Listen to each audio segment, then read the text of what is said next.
Oi, pessoal. Vamos falar de família? Sim, família. Esse sistema que estamos dentro dele desde muito cedo na nossa vida. Vamos falar da sua estrutura, das suas configurações, das suas regras, como é visto na nossa sociedade. Vamos trabalhar também as regras de convívio, o que a pandemia aprontou nesse sistema, as mudanças que ela provocou e como a gente pode melhorar dentro desse convívio, gestão de conflitos, a linguagem do amor. Vamos lá? Espero muito que gostem, que ajude vocês e se gostarem, por favor, deem seu like e divulguem. Passem para quem vocês acham que possa ajudar. Esse é sempre o meu pedido e sempre será a minha gratidão. Um abração para todos.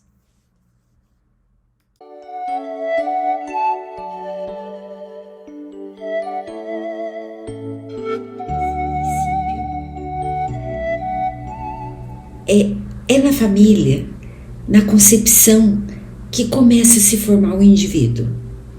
Então, quanto mais nós entendemos como funciona esse sistema, do qual fazemos parte já dentro do útero da nossa mãe, ou mesmo no caso de uma adoção, a gente sai de uma estrutura, de um sistema e passa para outro sistema.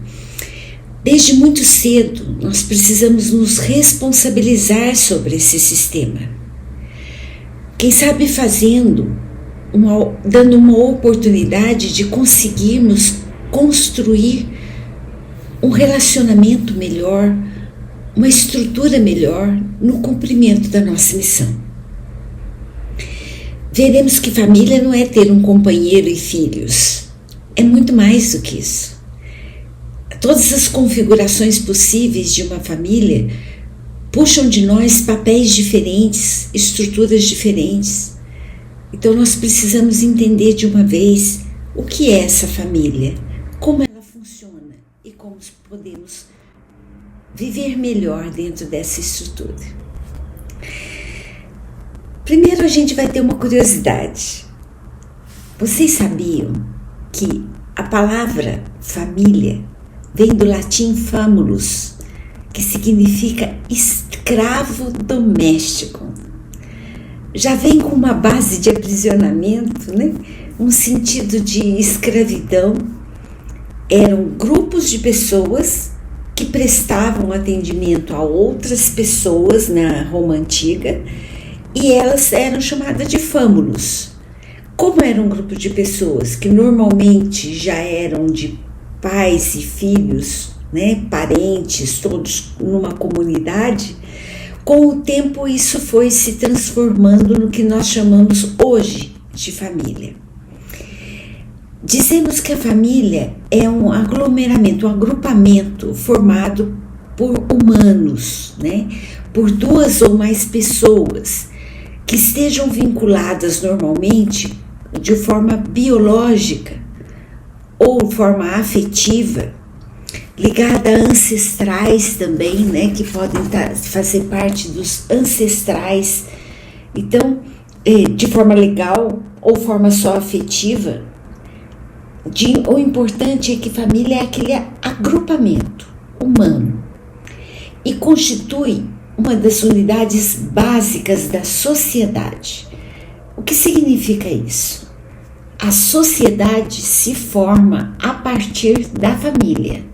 Então, uma família mais uma família, havendo entrosamento ou contato, nos tornamos sociedade. Nesse parâmetro, a gente passa a ter algumas configurações familiares já com os olhares modernos. Vamos lembrar que na época de 1887,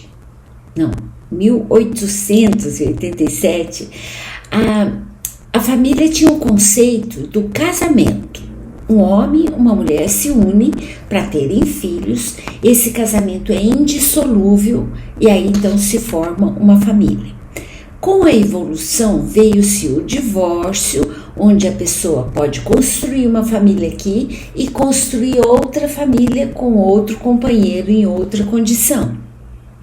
Mais evolução vem vindo pelo caminho, aí vem as formações familiares ligadas mais ao tempo que se está junto, não necessariamente dentro de uma construção inicialmente já documentada.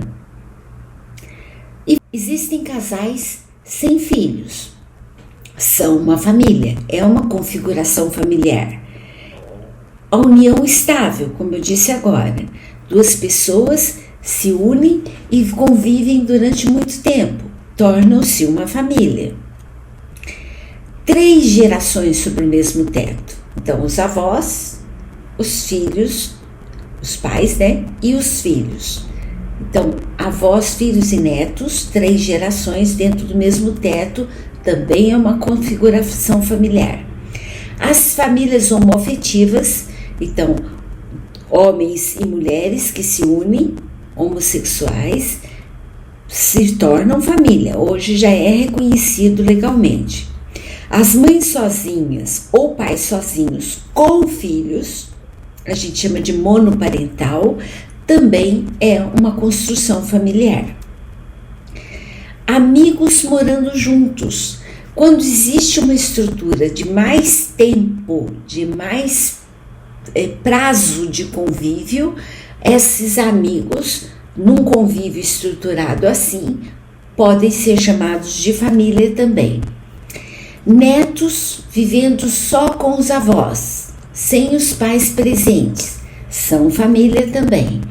E as famílias extensas ou ampliadas são aquelas que têm os avós, os primos, os tios, um parentesco maior dentro de uma estrutura só. Isso é uma família extensa ou uma família ampliada. E nós vimos há pouco tempo agora, na mídia, se falar em trisal.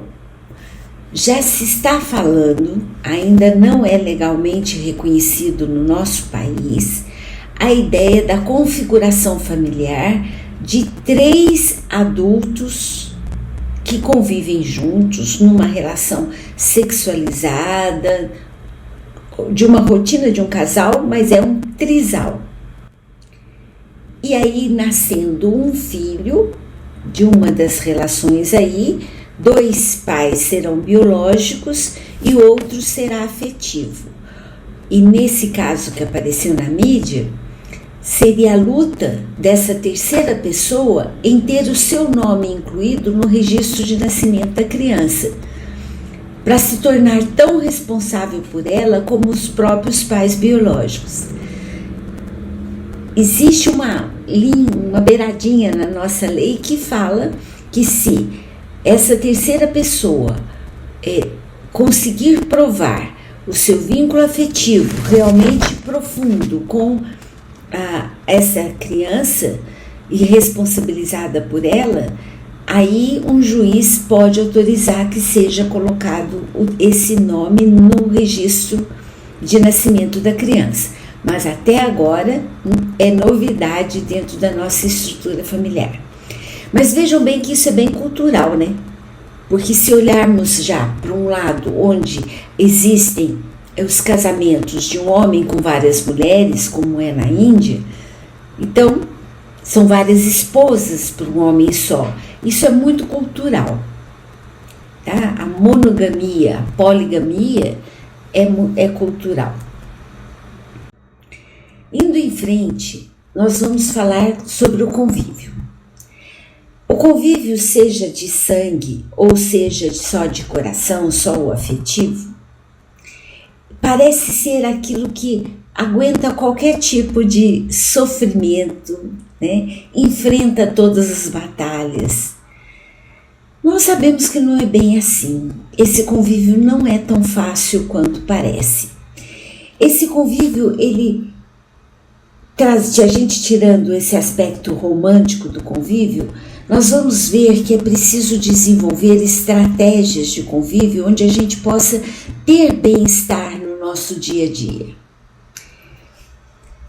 Então, as funções básicas da família são aprendizado e socialização. O aprendizado é desses padrões, princípios, valores, limites que são necessários para a pessoa. É uma função da família ensinar valores morais, os princípios de convívio comunitário, nosso papel na sociedade, o limite até onde podemos ir sem infiltrar no espaço do outro. Esse aprendizado ocorre dentro da família. A socialização vem a partir da estrutura familiar.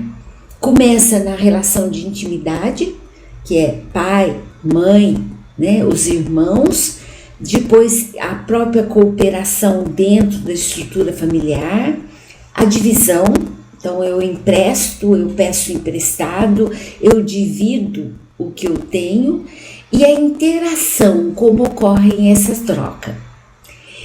Existe uma psicóloga de Fiocruz, o nome dela é Débora Noal, ela defende muito que ela é especialista em famílias que viveram situações de desastres, ou mesmo como foi a nossa pandemia aí. Ela diz que o que dá estrutura para uma pessoa dar continuidade é o sentimento de pertencimento. Vamos entender que pertencimento começa na estrutura afetiva. Quando a pessoa se sente pertencendo àquela família, ela se sente, como se diz, né, com as costas quentes, pronta para dar continuidade, pronta para seguir em frente, apoiada para seguir em frente. Então, esse conceito de socialização vem da família. Eu pertenço a ela e posso enfrentar o mundo. Eu tenho meus amiguinhos de escola, depois eu tenho meus jovens de convívio, depois eu me caso e vou fazer parte da família também daquela companheiro, companheira minha. Então, a sociedade nasce na família. E todos esses princípios de relacionamento começam na família. O sentimento de pertencimento é um dos itens que a própria constelação familiar evidencia muito. É uma das bases da estrutura de uma família, na constelação familiar, é o pertencimento. Vem a hierarquia também. A hierarquia aqui não é por questão de poder, é só quem nasceu primeiro. Os pais nascem primeiro, os filhos nascem depois, os netos vêm depois. Na cadeia dos filhos tem o mais velho, do meio, e os outros que vêm depois. Então, essa estrutura familiar tem um peso psicológico muito grande.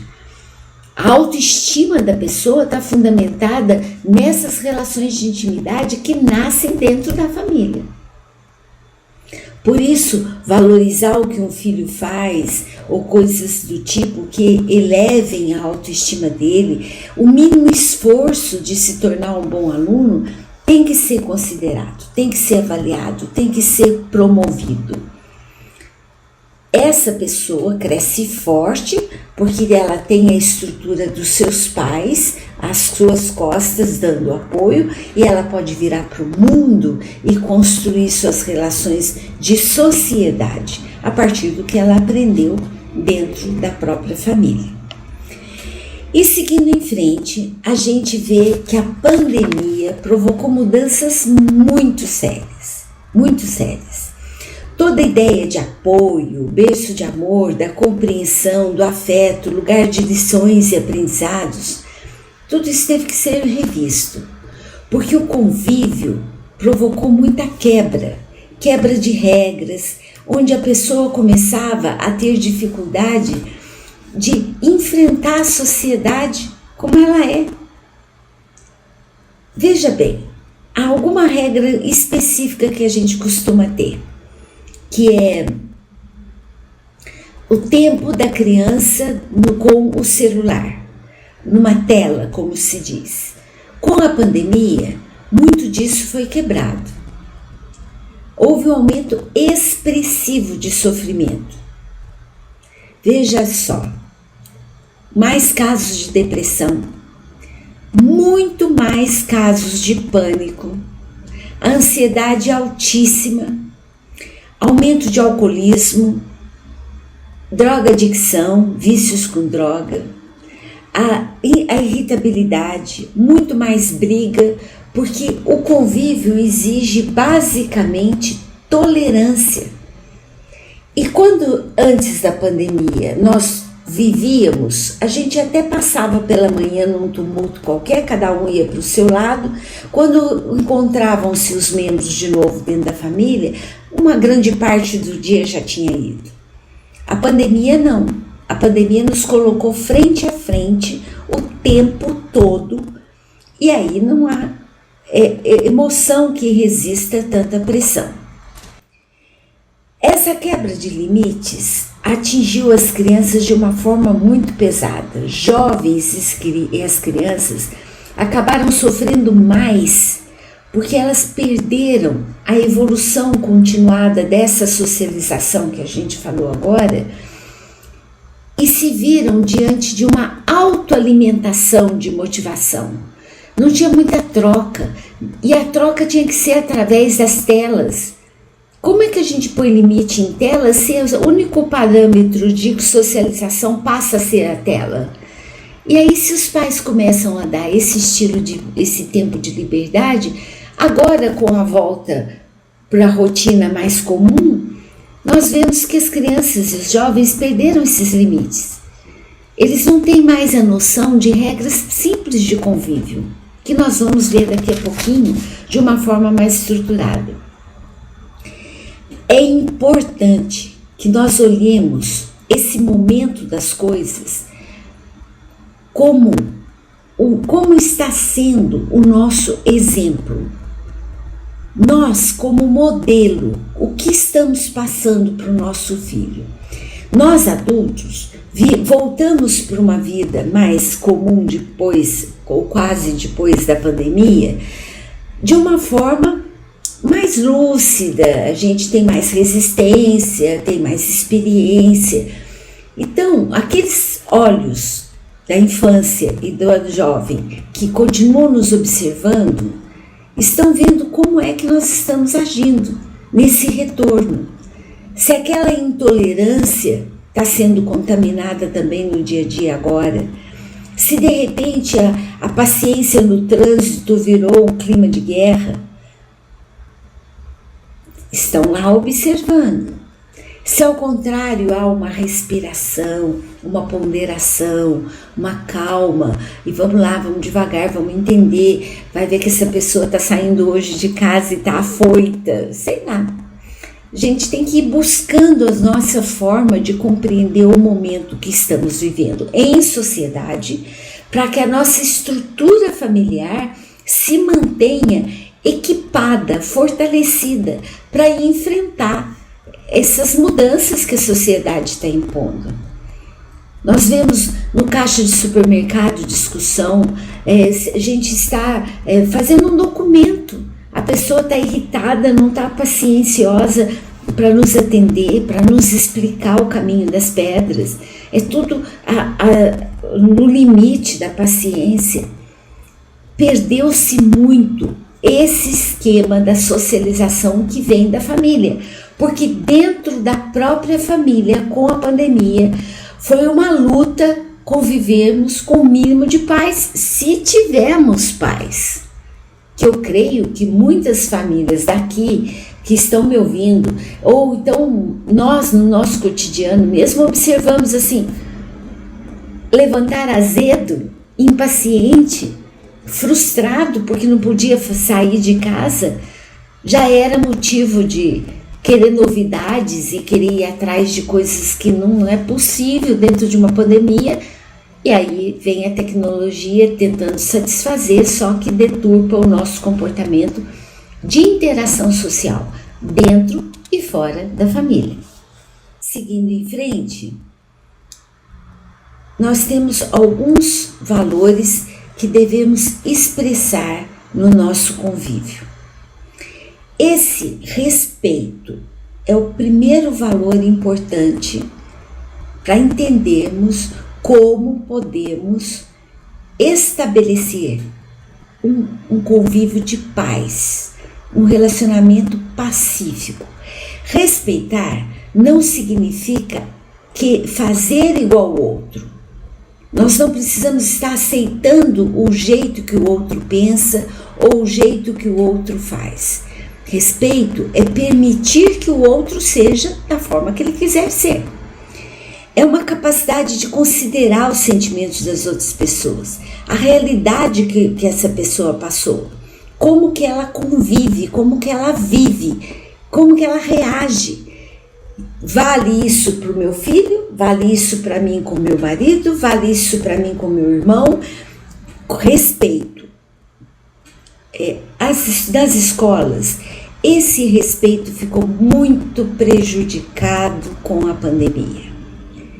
Para evitar muitos conflitos dentro da estrutura familiar, os pais acabaram deixando os filhos fazerem muito o que quisessem, ou, em benefício de uma falsa harmonia, eles podiam ficar isolados dentro dos seus quartos o tempo que quisessem, sem muita cooperação, sem muita estruturação.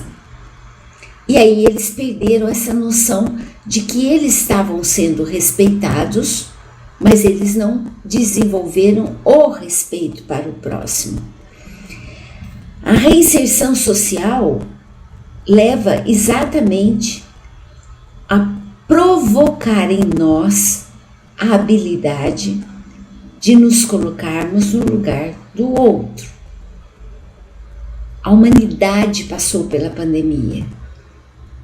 Cada um de nós é um indivíduo. A família é um todo, mas é um todo formado de indivíduos. Uma criança pode ter sentido o isolamento como muito gostoso, porque o papai e a mamãe estavam dentro de casa, com muito mais tempo de dar atenção. Outra criança, principalmente os jovens, se sentiram limitados.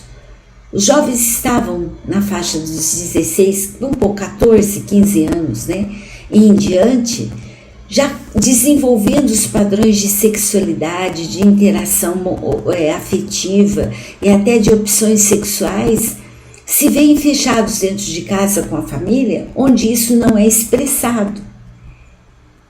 E se não houver respeito, não há também forma de ser verdadeiro. A gente impede que a verdade do outro se manifeste. Respeito, essencialmente, é fazer aos outros exatamente como quer que te façam e permitir que o outro seja como está escolhendo ser. Um outro valor importante é a honestidade, que para mim tem muito a ver com a própria questão da responsabilidade. Ser honesto é ser verdadeiro. E ser verdadeiro é se tornar responsável pelos seus atos. A mentira, os desvios, a deturpação, a fuga da verdade, ela só faz parecer que conseguimos o que queríamos. Mas a verdade é uma força que não se esconde, ela aparece, mais cedo ou mais tarde. Então, ser honesto, expressar honestamente as suas emoções, não fazer pequenos jogos, né? Até a questão financeira, não pegar o troco a mais que o caixa do supermercado errou. São exemplos, são valores que a família é responsável. A escola fortalece esses valores, mas quem ensina a base dos valores é a família. Não tem jeito de fugir disso. Em seguida, vem a humildade. A humildade tem a ver com você se moldar na situação do momento. Aceitar o fluxo da vida. Ser humilde não tem a ver com pobreza, gente. A gente fala assim, ele é muito humilde. Não. A humildade não tem a ver com questão financeira. A humildade tem a ver se submeter à vida. Entendemos que somos aprendizes. E como aprendizes, nós temos que observar o que a vida está querendo nos ensinar. É a história do bambu, né? Que verga, mas não quebra diante da tempestade. Humildade é você olhar para a vida ensinando o seu filho a ser resistente. Hoje não é possível, quem sabe amanhã. A resistência, a frustração é a base da saúde mental. Então, ser humilde diante da vida, ela me trouxe isso, deixa eu ver o que é para eu aprender, é um dos valores principais de superação das dificuldades que uma família possa enfrentar, seja de que teor for. Indo em frente, empatia. Empatia é uma palavra muito usada, mas nem sempre entendida. Falar é colocar no lugar do outro, não é simplesmente colocar no lugar do outro, é compreender o que é a vida do outro, é evitar o julgamento, é tentar perceber o mundo pelos olhos do outro. E se não conseguirmos entender, no mínimo deixar de julgar. O outro nunca será exatamente do jeito que você quer que seja. Se dentro de casa você ensina para os irmãos, né, que eles podem interagir com respeito, sendo verdadeiros e se colocando um no lugar do outro. Por exemplo, uma nota baixa de um dos filhos. Se o irmão, vendo que o irmão perdeu a nota, em vez de, tá vendo, você é burro, você é isso, você é aquilo, ele, puxa, o que será que te deu tanta dificuldade de aprender isso aí? Será que eu posso ajudar? Você estava nervoso? Isso é empatia. E a empatia plantada dentro de uma família, gente, é a arma de felicidade, de serenidade. Ausência quase completa de conflitos, quase. Senso de justiça, né? Eu tenho uma história importante. Um tio meu me colocou diante de um primo e tinha um pedacinho de goiabada. E esse primo mais novo que eu, há alguns anos, queria um pedaço maior, né? Eu quero, e é o tipo da pessoa que queria ganhar o pedaço maior. Meu tio não teve dúvida. Falou para ele, toma, pega a faca, corta, e ela escolhe. Quando ele falou isso, é o senso de justiça. Ele vai cortar bem certinho, porque se eu ia escolher, ele ia correr o risco que eu escolhesse o maior. Então, ele cortou o mais exato possível, para não correr o risco de ficar com o menor. Isso é um senso de justiça plantado dentro da família. Eu gosto muito desse exemplo. Educação. Educação, nesse sentido de família, é o que você já pode ensinar seu filho. Por exemplo, em vez de protegê-lo da rotina do dia a dia dentro de casa, entendendo que fritar um ovo, fazer um bolo, cortar um pão, passar uma manteiga, seja serviço exclusivo dos pais, você limita o seu filho e não o educa a fazer as coisas que ele pode fazer. Entendendo a educação como aprendizado de coisas básicas, assim que a criança tiver o mínimo de autonomia para algumas coisas, dê a ela essa autonomia. Educar é estimular a autonomia. E mais ainda, é estimular que a criança queira fazer, tenha prazer em fazer aquilo que você quer que ela faça. Cooperação dentro de casa, tirar um pó de móvel, varrer uma sala para você, construir uma maquete juntos, cooperar com o irmão, o ensino desde dar um laço num tênis, Você já sabe, ensina seu irmão. Essa é uma educação de amplo espectro, é uma educação de vários setores da vida. O com licença, o obrigado, por favor, essa educação são valores de família e que tem que existir primeiro na família. Solidariedade é a capacidade de ajudar, falei um pouquinho disso mais para cima em outros exemplos, mas é bem isso. Solidariedade é vendo a necessidade do outro, você aprender a estender a mão. Então, dividir tem só um pedaço de bolo. Vamos dividir o bolo, que é a humildade, a empatia, tá tudo isso meio misturado.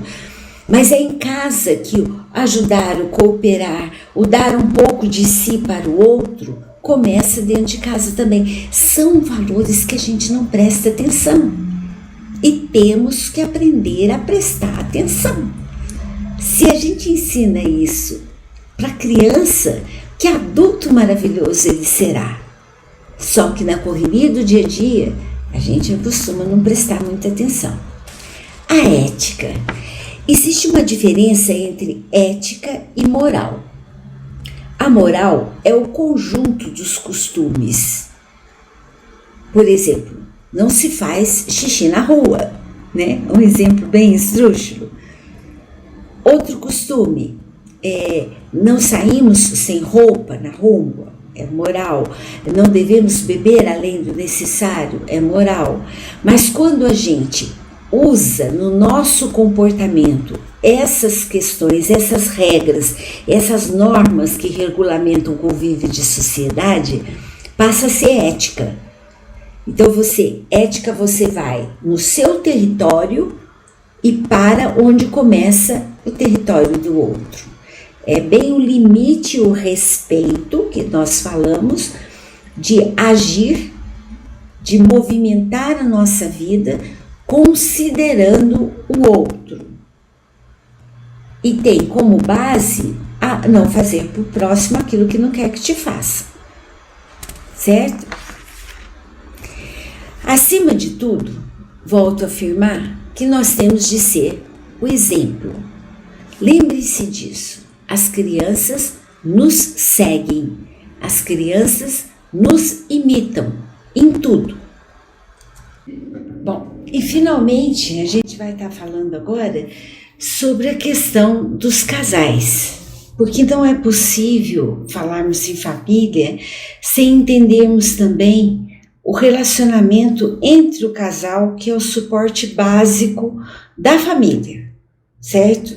Mesmo em famílias que têm 3 gerações juntas, ou famílias que sejam estendidas morando juntas, a interação do casal, seja homossexuais ou não, isso não tem problema. O casal que é a base, ou se será o trisal, né? Nós não sabemos o que vem pela frente. Mas aquelas pessoas que estejam fazendo a base da construção de família, elas também têm que ser consideradas de uma forma mais delicada, focada, para que essa harmonia do convívio aconteça. Sabemos que o casal precisa ter o cuidado e investimento. Esses itens que eu vou colocar aqui são entendidos como 7 pilares principais de um bom relacionamento entre o casal. Cuidado e investimento refere-se ao zelo, ao carinho, aos detalhes de cuidar do outro. É investir no outro. O bem do outro nos fazer feliz. A realização do outro é a nossa realização. Já se diz que amar é ver a felicidade do outro, é a alegria do outro, é libertar o outro. Então, quando falamos de construção de uma família, tem que haver entre o casal esses pequenos cuidados. Por exemplo, estou indo na cozinha buscar um copo d'água, você aceita? Tá meio friozinho, acho que vou fazer um chá pra gente, né? São pequenos cuidados. Tem um exemplo que eu uso muito, que é assim, Quando somos namorados, o namorado fica doente, a gente leva ele para casa, põe debaixo de um cobertor, faz um chazinho, dá remédio, até dá um cafuné. Mas depois que casamos, o nosso companheiro ou companheira está lá gripado. A gente, se você passar mal, precisar de alguma coisa, o remédio está debaixo da pia, tá bom? São pequenas coisas, mas que fazem uma diferença enorme nesse zelo, nesse carinho, nessa preocupação com o outro. E investimento não espere o outro fazer. Eu escuto muito assim, eu parei de dar carinho porque eu não recebia de volta. Primeiro tem que haver clareza, um diálogo aberto, que já já a gente vai ver entre os outros itens que estão pela frente. Mas investir no outro significa fazer sua parte. Se você quer estar com essa pessoa até a velhice, construir um caminho juntos de verdade, é importante investir sem esperar nada em troca. Afinal de contas, foi você que disse sim, eu quero ficar com você. Isso é muito importante a gente entender. Investir no outro, cuidar do outro.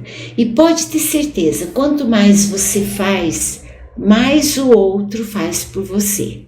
Guardadas as devidas diferenças e proporções individuais, a maioria de nós gosta de carinho e gosta de dar carinho a quem nos dá o carinho. Então, não custa tentar e continuar investindo. Foco no positivo. No ambiente familiar é muito comum haver muita crítica, muita cobrança, uma expectativa alta em cima do outro que ele raramente corresponde. E esquecemos de observar o que é bom na outra pessoa, o que realmente tem que ser valorizado. Às vezes, o marido não é de muito diálogo, é mais fechado, a mulher é uma pessoa que de vez em quando, principalmente em TPM, emburra, fica chateada. Mas se você foca no positivo, todo o resto é tão mais importante que aquela rabugice, aquele tipo de coisa que está aparecendo ali agora, pode ser desconsiderado. Isso são os detalhes, e o quanto mais cedo fizermos isso, menos se desencadeia os maus comportamentos. Você focando no positivo, o defeito dilui. Nossos comportamentos são regidos pelas consequências. Então, se fazemos algo que as pessoas demonstram que estão contentes conosco com aquilo que a gente fez, a gente vai repetir mais. Foco no positivo. Amar-se para amar. Não dá pra gente querer que o outro nos valorize se nós mesmos não nos valorizamos. Então se cuide, sabe? Levanta, cuida de você, aprende a fazer uma maquiagem bonitinha, se valorize, reconheça suas próprias virtudes. Porque quando você se ama, você transmite a energia de amor. Teu olhar brilha, você está feliz consigo mesma na vida. É o amar a teu próximo como a ti mesmo, mas numa linguagem do casal. A gente vendo que existe cuidado, que a pessoa quer ficar bonita, é bonita pra gente. Então a gente começa a ter mais valor e dar mais valor. Amar-se em primeiro lugar para amar. Se você é uma pessoa desleixada, se valoriza e fala mal de si mesmo, como eu sou burra, pus muito sal no arroz. Como é que você quer que outra pessoa te veja? Você fala, poxa, descuidei, pus muito sal no arroz, mas não sou disso. Vamos ver o que a gente resolve nesse arroz aqui, com um sorriso, com boa vontade. A pessoa do teu lado te admira. Vamos lá. Deixar-se conhecer. Não fica fingindo aquilo que você não é. Não fica distorcendo aquilo que você não é. Deixe-se conhecer. Hoje eu tô com TPM, então não chega perto de mim porque eu tô soltando choque elétrico para tudo quanto é lado. Hoje no meu trabalho foi muito cansativo. Eu peço desculpa, mas não vou ficar aqui agora não, vou deitar lá no quarto um pouquinho. Meu filho, presta atenção, hoje um dia não foi legal para mim, você tem um pouquinho de paciência, eu vou tomar um banho mais demorado, já já eu volto. Deixe-se conhecer, mostre sua faceta, tanto para criança, adolescente, para sua esposa, seu companheiro. Mostre, fale, não deixe que o outro pense que é com ele a tua cara feia, que é ele que provocou alguma coisa. Já esclareça logo a proporção das suas emoções. Gestão de conflito é a habilidade de lidar com os conflitos das variadas espécies que ocorrem dentro de casa. Seja lá o que for a situação, tente pegar o problema e olhar do outro lado, o ângulo que a outra pessoa está vendo. A esposa está reclamando da empregada porque quebrou uma peça. Você fala, uma peça, qual o problema disso? Mas tente olhar diferente. E se ela caprichou muito naquela peça? E se aquilo ali era de um gosto especial dela? Será que não é importante você olhar isso do jeito que a outra pessoa vê? Vamos discutir nossas finanças. Isso começa a dar conflito. Olha pelo outro lado. Uma mulher que não trabalhe fora, ela tem que pedir o dinheiro para o marido, para as necessidades básicas e íntimas. Coloque-se no lugar dela. É difícil isso. Estipula um valor que você possa dar a ela todo mês. Eu estou falando ela no sentido do rotineiro, mas isso vale dos dois lados. Às vezes é o marido que está desempregado, a situação que está ali precisa de um esclarecimento. Tente olhar as coisas dos vários ângulos que elas têm para poder tomar uma decisão em comum. Em vez de bater de cá e bater de cá, cada um do seu jeito, querendo que o outro entenda e faça a sua própria maneira. Não. Vamos conversar. Você pensa assim? Será que não é melhor desse jeito? Eu pensei dessa forma. Será que tem lógica? São coisas que você argumenta num conflito sem virar uma briga. Diálogo simplesmente é conversar, mas é mais importante e flui muito melhor quando você consegue se colocar do lado de lá do problema. A expressão sincera, não sorria se você não está afim de sorrir. Você está triste? Demonstre tristeza. Às vezes o marido pergunta, a pessoa pergunta assim, o que você tem? Não tem nada. Como? Como não tem nada? Certo? Expresse. Estou vendo no teu rosto, o que é que você tem? Deixa a expressão sincera, realmente hoje eu estou com isso, aquilo me chateou. E tem uma frase que eu gosto muito, uma postura no diálogo que eu gosto muito, que você introduz uma queixa já deixando o outro predisposto a te ouvir. Por exemplo, olha, eu vou falar uma coisa que para você pode não ter significado, não ter importância, eu posso estar parecendo que exagero, mas me incomodou, me chateou. Então eu acho importante você saber. E fala. Então você já deixa o outro preparado, que sabe que ele pode não te entender, mas que ele se coloque no seu lugar. Isso desarma o outro. Aborde o sentido do problema antes de já sair assim, você fez aquilo, eu fiquei com raiva. Não adianta. O outro se arma e se afasta. Mas se você chega pedindo a compreensão, eu quero que você se coloque no meu lugar. Procure sentir o que eu posso ter sentido. Me ajude a pensar melhor a respeito disso.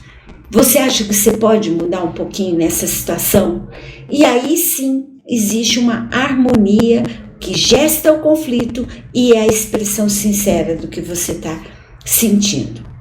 Propósito e sentido é uma coisa que às vezes depois que as pessoas passam a conviver, formando uma família, às vezes a gente perde os nossos propósitos. Quando eu falo propósito, não necessariamente são coisas materiais. Mas quando a gente namora, a gente começa a fazer sentido viver junto, né? Que bom, a gente vai fazer isso. Quando a gente estiver junto, a gente faz aquilo. Quem sabe a gente constrói aquilo ali. A ideia ferve e passa a ter sentido viverem juntos. Quando a vivência de juntos começa a virar cotidiano, às vezes a gente perde o propósito. Qual é o para que estamos juntos? Qual é o sentido de estar junto? Propósito tem a ver com um foco, com um objetivo, um caminhar juntos para. E o sentido é alcançar isso para quê? O que nos alimentará? Às vezes é desenvolver aqueles valores que a gente acabou de falar dentro de casa como um propósito. Vamos plantar na nossa família, por exemplo, a espiritualidade. Para que os nossos filhos entendam que a vida é passageira.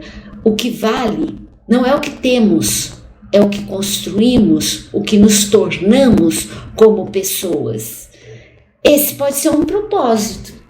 Isso pode dar sentido. Então vamos nos reunir semanalmente para uma oração, vamos ler um livro juntos, vamos assistir uma série que tenha esse sentido juntos.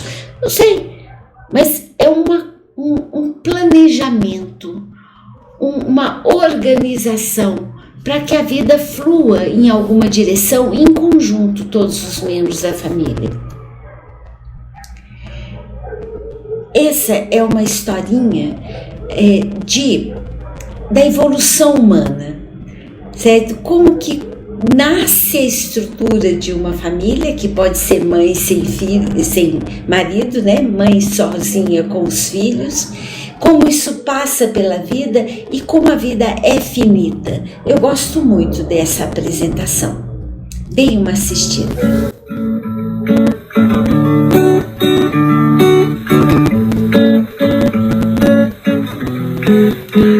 Não é sobre ter todas as pessoas do mundo pra si. É sobre saber que em algum lugar alguém zela por ti. É sobre cantar e poder escutar mais do que a própria voz. É sobre dançar na chuva de vida que cai sobre nós. É saber se sentir infinito num universo tão vasto e bonito. É saber sonhar. Então fazer valer a pena cada verso daquele poema sobre acreditar. Não é sobre chegar no topo do mundo e saber que venceu. É sobre escalar e sentir que o caminho te fortaleceu. É sobre ser abrigo e também ter morada entre os corações. E assim ter amigos contigo em todas as situações. A gente não pode ter tudo. Qual seria a graça do mundo se fosse assim? Por isso eu prefiro os sorrisos e os presentes que a vida trouxe pra perto de mim. Não é sobre tudo que o seu dinheiro é capaz de comprar, e sim sobre cada momento, sorriso a se compartilhar. Também não é sobre correr contra o tempo pra ter sempre mais, porque quando menos se espera a vida já ficou pra trás. Segura teu filho no colo, sorri e abraça teus pais enquanto estão aqui. Que a vida é trem-bala, parceiro, e a gente é só passageiro prestes a partir.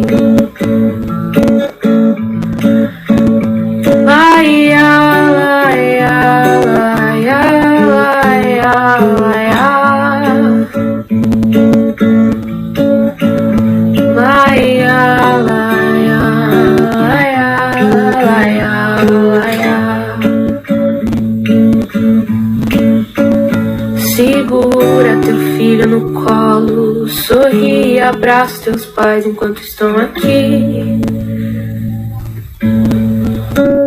Que a vida é trem-bala, parceiro, e a gente é só passageiro prestes a partir. Então, pessoal, é isso. A vida é o trem-bala, passageiro, prestes a partir. E a gente precisa aprender a valorizar cada minuto da nossa vida, porque é na família que temos a verdadeira escola e é na família que construímos o nosso verdadeiro eu. Vamos em frente nessa caminhada, vamos construir essa paz enorme que existe na nossa casa, no nosso cantinho. Um beijo no coração de cada um de vocês. Até a próxima!